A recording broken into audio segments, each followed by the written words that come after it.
থেকে জিজ্ঞাসা করেন। খাদিজাতুল কুবরা রাদিয়াল্লাহু তাআলা আনহার সাথে যখন বিয়ে হয়, খুতবা কে পড়ছে, কোন মুফতি, কোন মুহাদ্দিস, কোন আলেম পড়ছে?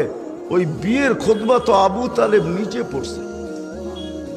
এমন খুতবা পড়ছে কিয়ামত পর্যন্ত কোনো মুহাদ্দিসের পক্ষে ওরকম খুতবা দ্বিতীয় বানানো সম্ভব না। আমার মনে হয় দ্বিতীয় খুতবা বানানো সম্ভব না, যে 44 বছর ভাতিজাকে সিনার ভিতরে রাখছেন। চলেন একটা দিয়া বুঝাই, যদি বুঝে আসে।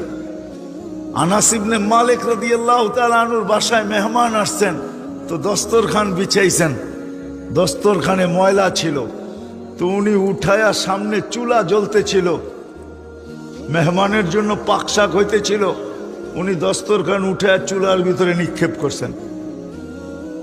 সবাই তাকায় তাকায় দেখতে